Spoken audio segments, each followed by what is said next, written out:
तो अमेरिका में ट्रंप सरकार फिर एक बार, और इसी बीच रूसी विदेश मंत्रालय की प्रवक्ता का बयान भी सामने आया है। आपको जानकारी दे दें, कहा गया है कि अमेरिका में कोई भी जीते, इससे रूस को फर्क नहीं पड़ता। अगर अमेरिका अपनी नीतियों में कोई बदलाव करेगा तब देखेंगे। मारिया की तरफ से कहा गया है, जहां तक राष्ट्रीय सुरक्षा का सवाल है, हम अपने हितों का ख्याल रखेंगे।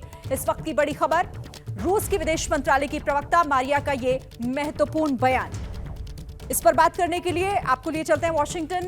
मधु मेरी सहयोगी हमारे साथ जुड़ी हुई है। मधु, लगातार रूस की तरफ से बयान दिए जा रहे हैं। अब विदेश मंत्रालय की प्रवक्ता कह रही है कि अमेरिका में कोई भी जीते, इससे हमें फर्क नहीं पड़ता।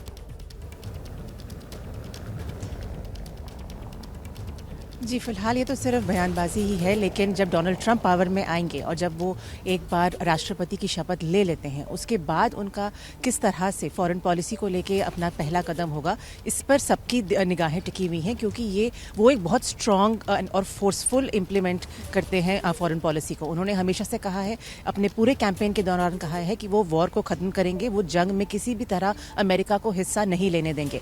अब इसका मतलब क्या है? क्या वो किसी तरह से डिप्लोमेटिक तरीके से काम करेंगे, जो उनका स्टाइल नहीं है? हमने पिछली प्रेसिडेंसी में भी देखा कि वो किसी डिप्लोमेसी को या फिर शांति से बात करके मामले को सुलझाने की बात नहीं करते हैं। तो क्या फोर्सफुल अप्रोच रहेगा? ये जरूर रशिया की नजर उस पे है, यूक्रेन की नजर उस पे है, फिलिस्तीन की नजर उस पे बहुत स्ट्रॉन्ग तरीके से। मायने बहुत होते हैं। विशाल, क्या ये स्पष्टता जो दिखाई जा रही है, इसके पीछे की भी कोई खास वजह आपको समझ आ रही है?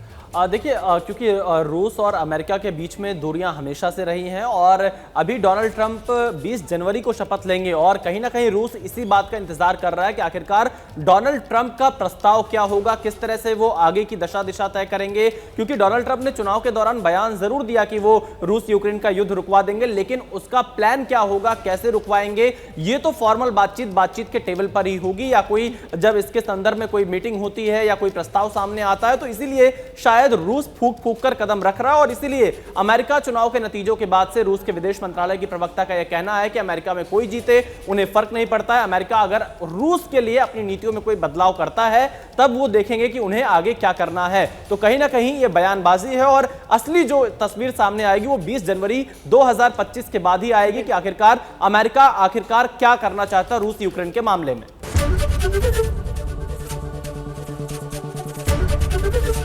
एबीपी गंगा, खबर आपकी, जुबान आपकी।